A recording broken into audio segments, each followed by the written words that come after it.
to this video lecture series for Introduction to Philosophy. In the previous two videos, we have discussed issues in the philosophy of death and dying, and specifically focused on the question of whether our death is a bad thing for us, and if so, what makes it bad for us. And we've largely focused on two perspectives. We looked at the perspective of Epicurus, as he explains in the letter to Menesius, where he says, because death is the cessation or ending of all sense experience, and because anything that bad happens to us affects our sense experience, death can be bad. We also looked at the perspective of those who propose the deprivation account, who say that yes, of course, the state of being bad itself doesn't cause us any pain, isn't bad for us per se, but what is bad about death is all the experience and all the enjoyments that we would have otherwise gotten to have that now our death prevents. So we have these two different perspectives on the question of the badness of death. And in this video, I want to look at that question from a different angle. And specifically, I want to look at that question by considering the question of whether it would make sense or be desirable for you to live forever. Would immortality be desirable?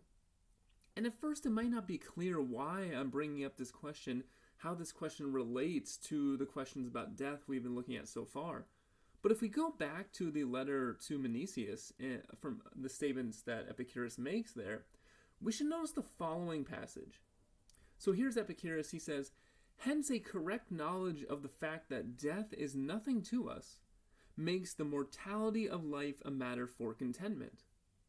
So what he's saying is, once you appreciate what death is and how death isn't bad for you, you should actually be glad about the fact that you die. Now, at the time I said, well, I'm not sure he's quite proven that to be the case. He's shown that death is not bad, but how does that show that we should necessarily be happy about the fact that we die? Well, notice what he says in the second part of that sentence. Not by adding a limitless time to life, but by removing the longing for immortality. Epicurus thinks that once you recognize that death isn't bad, then you should also recognize that you would have no reason to want or desire to live forever. And I think this passage brings out the way in which there's an important connection between the concepts of death and immortality.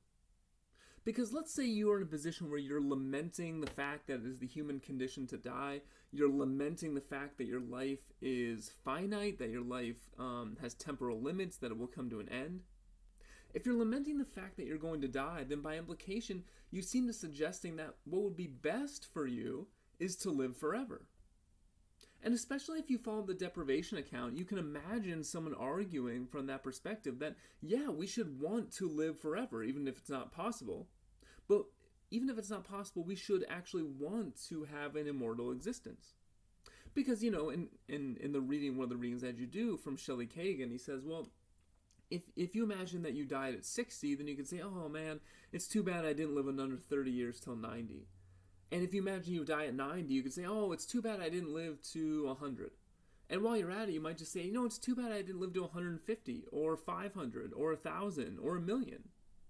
If what makes death bad is the fact that it takes away the enjoyment you would have had with additional years of life, then the logical conclusion seems to be that what you should want is in fact to live forever.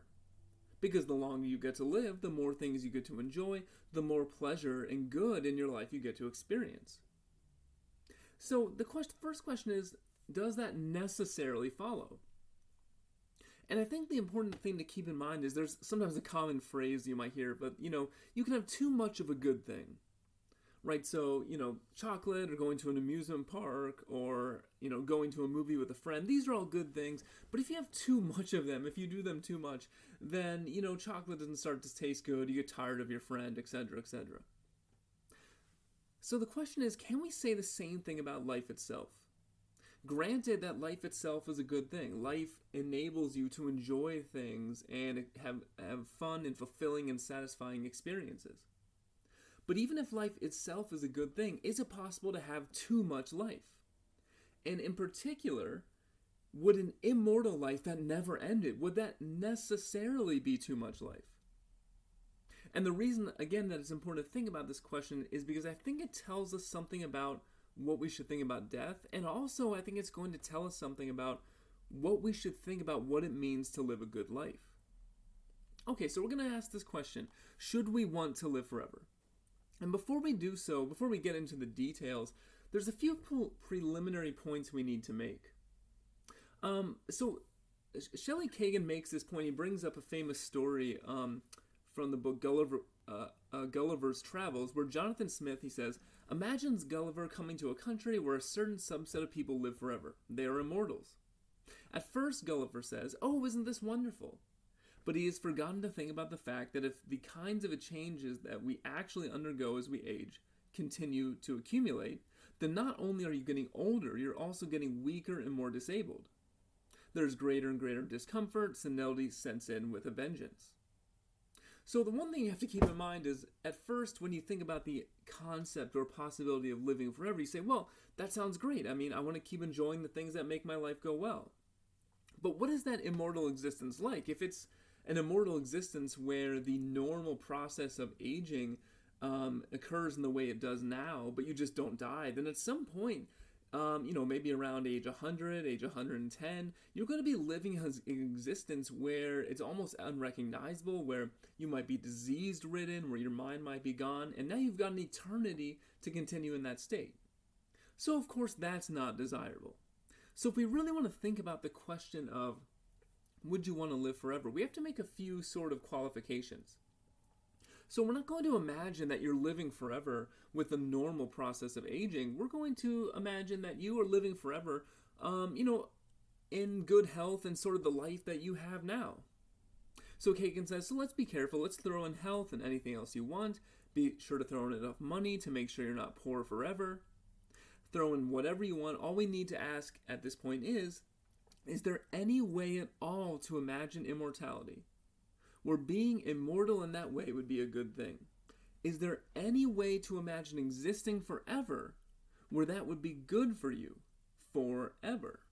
And there's a reason that Kagan here is emphasizing the word forever, because I think sometimes when we think about not dying or living to eternity or having an immortal life, we understand what the word forever means, but we don't really truly appreciate it. We don't just take a moment to think about just how long of a life that is. It's not 100 years. It's not 1,000 years. It's not 1,000,000 years. It's not 10 million years. It's not 100 million years. I mean, it would be 100 million years, 5, 10, 15, 20 times over. And I could, of course, keep going. The human mind has, I think, a problem thinking about things without limits, and sort of boggles our mind to think about an eternal existence. And so I think when we have a hard time really appreciating what that means. But that means if you're going to imagine that you're going to live forever, you have to ask yourself, is there any sort of life I would want to live and that I would enjoy so much that I would never, ever, ever want it to end? And it's going to be important that you keep that in mind, just how mind-boggling long of a time eternity is when we're having this discussion. Now, Kagan also noticed that in many religious traditions, and also as we've seen with Plato, there's a promise or an idea of an immortal afterlife, right? And one of the things Kagan notices is that although many religious traditions have this idea of living in an afterlife and eternal bliss, or perhaps with communion with God, oftentimes there aren't many details that are given of exactly what that life is like. And Kagan speculates, because he actually thinks he's going to argue that immortality would not be good for us. He thinks in part that's because you can't describe a sort of life you would want to live forever. Or anyway, in any case, you can't describe a sort of life you would want to live forever that it would still be you living it.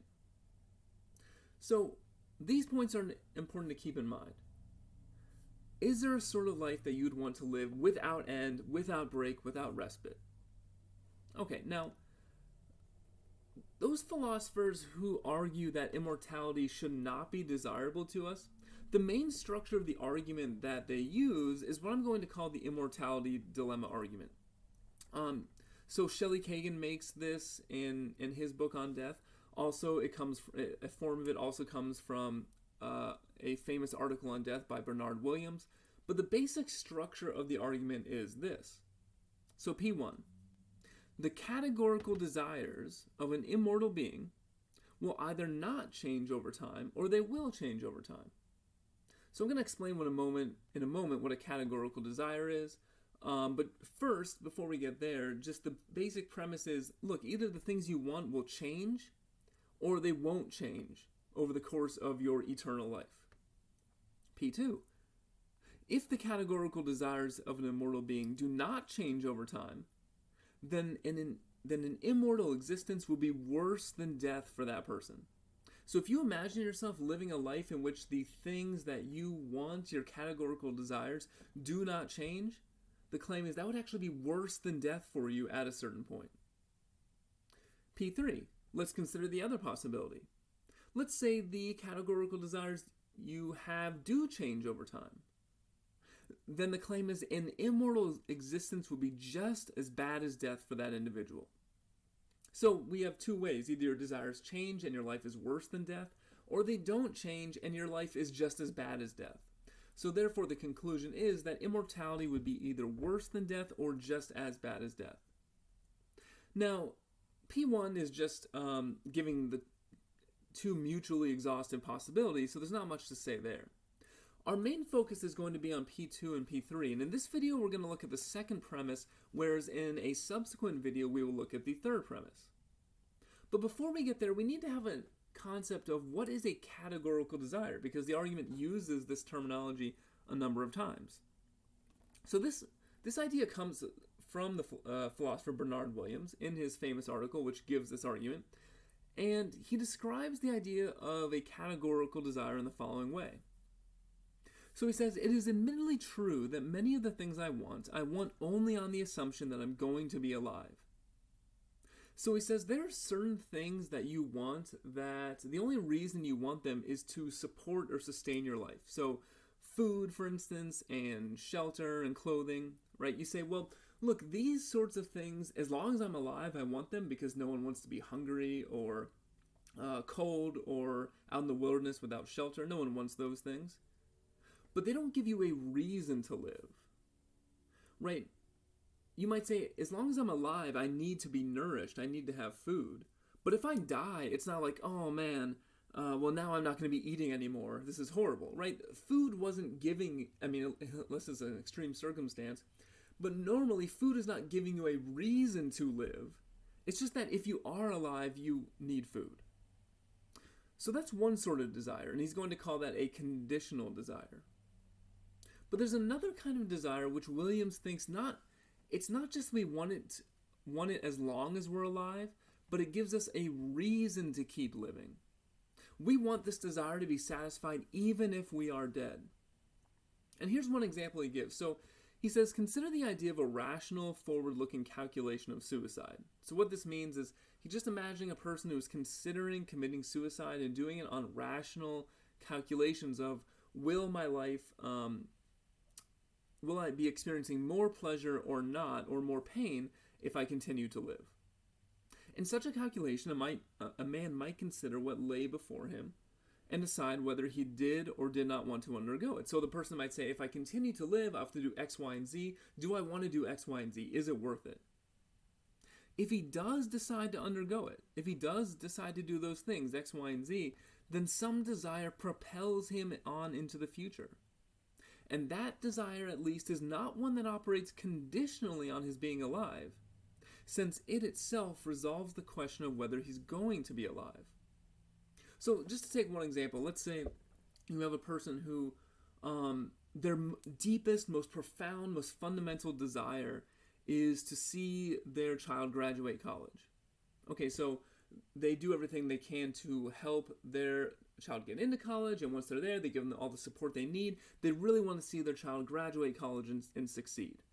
Now, let's say tragically this parent were to die before their child had the opportunity to graduate. Now, in that specific case, we would say, well, this is a tragedy for that individual. Right, that individual's not going to treat that desire like the other person treated the desire for food. They're not saying, well, look, as long as I'm alive, I want my child to graduate college and succeed, but, if I die, then I don't really care about those things. No, in fact, right, something like the success of a loved one or a child is something that we often want on such a deep and fundamental level that, one, it gives us a reason to live. It propels us into the future. It gives us a reason to continue to exist. And even if we know that we're going to die, we still want it to come true. So parents will say, of course, I hope my children outlive me, and I hope that I've set them up in such a way that even after I'm gone, they still continue to live flourishing and happy and wonderful lives. The success of a child is the kind of desire that you want to be satisfied even if you're not around to see it be satisfied. And so this distinction here is again what I'm calling this, what he calls this distinction between conditional desires and categorical desires. Where a conditional desire is just desire that you want to satisfy only if you're alive, and a categorical desire is the desire that gives you a reason to keep on living. Okay, so let's return to the argument and let's look at the premises again. So P1 says we have these two possibilities, either the categorical desires that give you a reason to continue living. If you live an immortal life, if you live forever, either those will change or they'll stay the same. And right now we're considering in the second premise the possibility that they will not change. So what you're imagining is that you have some set of desires that are most fundamental, most important to you, and those desires will not change over the entire course of your life, over the entire course of the 100, 200, 1,000, million, 10 million years that you're alive. So the question then is, if you know that your categorical desires are not going to change, can you think of any desires or any activity that you would pursue, right? Any desire you have to do some activity or project that would sustain you forever? And Kagan goes through this and he says, okay, my desires are not going to change. Are there any desires I could have which would keep me endlessly entertained? And he starts to go through some possibilities. He says, well, what about eating Thai food? I like Thai food a lot. He says, I like Thai food just fine, but the prospect of having Thai food every day, day after day, for thousands, millions, billions, trillions of years does not seem to be an attractive proposal. Seems rather to be a kind of nightmare. So he says, no, not eating Thai food. What about crossword puzzles? He says, I like crossword puzzles, but imagine doing crossword puzzles every day for 10 years, 1,000, a million, a billion, a trillion. Eventually, or so it seems to me, you would end up saying, I'm really tired of crossword puzzles. Now, there's a couple things to notice about these examples. These are sort of simple diversions, simple pleasures, and they're not usually the sort of thing that someone would identify as, this is what's going to keep me going for the millions and billions and trillions of years I would be alive. And I just bring that up because I think these examples tell us something about what a categorical desire would have to be like. It has to be something more substantial. It has to be a long-lasting project, something you could toil at for a very, very long time, in which you find of sufficient importance to continue living into the next day. Right? We don't normally say, well, I have to remain alive so I can have Thai food again. But people might say, I have to remain alive to ensure that my child succeeds, to fight for a just cause, to make a great scientific breakthrough or discovery. These are the sort of things that people say are propelling me, are pushing me, are giving me a reason to continue living. So it's not surprising that these sorts of things wouldn't really do the trick. So we consider some other possibilities. What about doing math or philosophy? So Shelly Kagan is a philosopher. He's someone obviously who enjoys philosophy a great deal, as do I. So you might say, well, what about that? Or if you're a mathematician doing math problems, right? The idea isn't so much about math or philosophy, but it's just that you might say, well, maybe the sort of activity that can engage us will be something that uses our intellectual faculties that we could think about for an entire eternity. And Kagan also rejects this example. He says, I rather like math, and the prospect of having a lot of time to pursue math problems seems fairly attractive.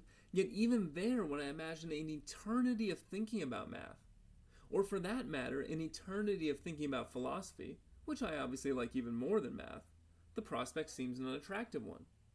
So ask yourself the question, what engages your intellect? What is it that gets you thinking about things in a deeper, richer sort of way? no matter what it is, no matter what topics or subject really attract you, could you imagine thinking about those things or pursuing those things forever? And here is where we might come upon a different sort of way in which the intellect could be said to be engaged. So I said earlier that Kagan mentioned this thing about many religious traditions having this idea that you'll have an eternal life in heaven or an afterlife. And so what about this? What if the way in which our minds were engaged forever was with a sort of communion with God or some higher being?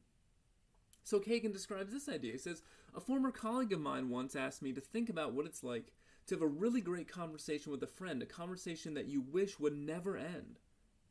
She suggested that I should think of God as being like an infinitely fascinating and understanding friend. Communing with God would be like having an incredibly satisfying conversation, one that you would literally want to continue forever. And Kagan responds, I can say the words, but when I try to imagine that possibility and take it seriously, I find I just can't see it. No friend I've ever talked with is one I would want to actually spend eternity with. And I think this is interesting when you think about this idea of living an eternal life and communing with God, and you ask yourself, what would that be like? What would it be like to live an existence of that sort of supposed eternal bliss? And a question to think about is, what comes to my mind when I think about such a possibility isn't actually talking to a friend, because a friend is another human being, they're another finite person, in which the conversation goes through changes and ups and downs and that sort of thing. It would be more like an experience which is totally and completely engrossing, in which you totally lose your sense of self. Right? The idea of communing with a higher being, a non-human being, an ultimate power that is supposed to be a creator and controller of the universe, would have to be something very different than any sort of finite or temporal human experience. And I think the bigger question here is, if you imagine living a life like that, where you're in an eternal communion of God, what connection does that have to the life you're living now? In what sense would you say that is you doing that? That being that is communing with God, what sort of connection, what sort of relationship does it have to your life now? Because you might look at that being having that communion with God and saying, well, that's a very different way of living. It's not one I recognize at all. And when I think about the fact of totally losing myself in this communion with a higher being, I just have a hard time seeing that being as me. And if that's the case, then it's not really you who is existing forever. It's some sort of completely different style of life. It's some sort of completely different way of living that's totally foreign to you. Now, admittedly, this is an abstract point. It's one that's hard to get your mind around. But I think we can make a similar point by looking at a different example.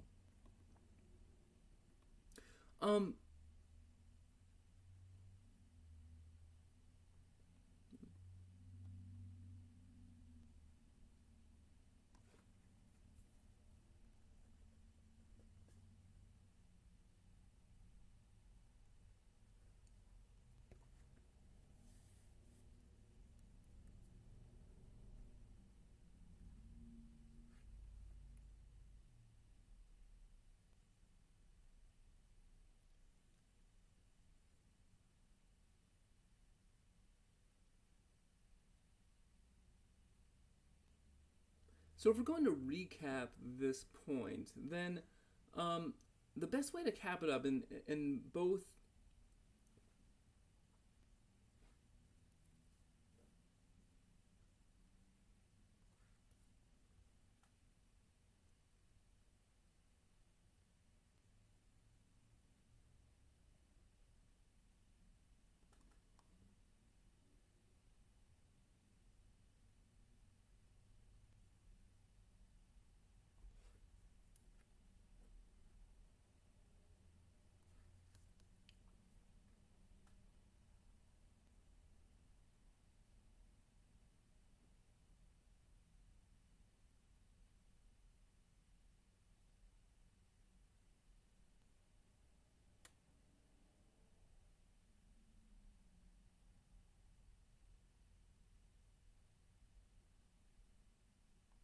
So having done this, Kagan goes through these various possibilities for an eternal life, and ultimately he finds the reason he thinks an immortal life would be worse than death is just it would be a life of complete, utter, and indescribable boredom. The sort of boredom that it's difficult to wrap our minds around because it's an eternal and ultimate boredom. So Kagan says, essentially the problem with immortality seems to be one of inevitable boredom. The problem is tedium. And Williams makes this point in the same way in the following passage, which I always have a hard time, or for a while had a hard time really wrapping my mind around what he was trying to say. So Williams says the point is rather that boredom, as sometimes in more ordinary circumstances, would not just be a tiresome effect, but a reaction almost perceptual in character to the poverty of one's relation to the environment. Nothing less will do for eternity than something that makes boredom unthinkable. So let's think about this for a second, right? The problem with all the possibilities of life that you can imagine, eating Thai food, doing math problems, watching movies, maybe even communing with God, right? The problem with trying to think of an immortal life you would enjoy forever isn't that you haven't found the right activity, but it's just the very fact that there is no end. So to see this point, consider a more ordinary kind of boredom. So let's say you're watching a movie and you're in the movie theater, you've been there for 30 minutes, and the movie's just not engaging you. It's not what you thought it would be. It's not very entertaining. You don't think the acting is that interesting, or the story has a very interesting arc. So you're just not engaged in the movie. You also know that this just happens to be a 2.5 hour movie, so you have 2 hours to go. And although you know this isn't the case, oftentimes in those situations, we find ourselves bored and we'll say to ourselves, oh my God, afterwards, I thought the movie was never going to end. Right? In many ordinary circumstances, boredom isn't just about not having something to do. It could be that you have something to do, but that thing just seems like it's going to go on without end, go on interminably. Right? So if you imagine, working at a factory where your job is to be on an assembly line and screw caps onto toothpaste tubes, you definitely have something to do. You have a task that is taking up your attention and your action at every moment, yet you would be fundamentally and utterly bored because it's not an engaging activity, and it's one which it just feels like it's never going to end. Now, the good thing about these experiences is that hopefully they pass and, you get to go home from the factory, or you go home after the movie and, you do something else that's more engaging. But now think about an immortal life, a life which never ends. In such a life, that experience of this activity will never end would constantly be with you. There would never be a point in time at which that experience wasn't with you. And it doesn't matter what the activity is. It doesn't matter if it's playing checkers or chess or trying to make a scientific breakthrough or doing philosophy or math or communing with God. You would always have the sense, and this is what I think he's talking about with our boredom would be a reaction almost perceptual in relation to our environment. We would always have the sense that whatever it is we're doing will never ever end. And I think in some sense, right, a lot of the times where we think about our categorical desires, the desires that push us on and give us a reason to keep living, oftentimes what makes those desires worthwhile is that they do have an endpoint or a termination. If you're fighting for a just cause, you have a view of what you want the world to look like. And even if you know you will die before that goal is achieved, you can imagine an endpoint. You can imagine a good life for your child. You can imagine what it would be like to find a cure for cancer, for instance. All the categorical desires you have some endpoint in mind, some end goal, some termination.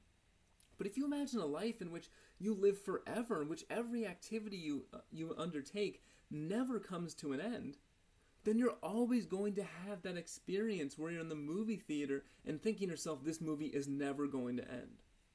Because there simply isn't an activity which can be all engrossing to the mind for an unending and limitless amount of time. And so for this reason, this is why Williams and Kagan both think that you would not want to be immortal. And one of the fundamental reasons is that you would just fundamentally be bored in a way that I can't even truly describe to you in normal, ordinary language. Now, of course, you'll remember the argument has a second possibility. There's also P3 of the argument, because you might say, well, wait a minute. To this point, we've just been saying that our desires and our goals and projects aren't going to change, that we're going to do the same thing for all our entire lives. But why imagine that? I mean, why can't we just imagine an immortal life where I do math for a while, and then philosophy, and then I eat a lot of Thai food, and I just keep mixing it up? So that's an excellent question. It's a very important question, but it's one we're going to look at in our next video, where we'll take a look at the third premise of this argument. So I will stop it there. Thank you as always for watching, and I'll see you in the next video.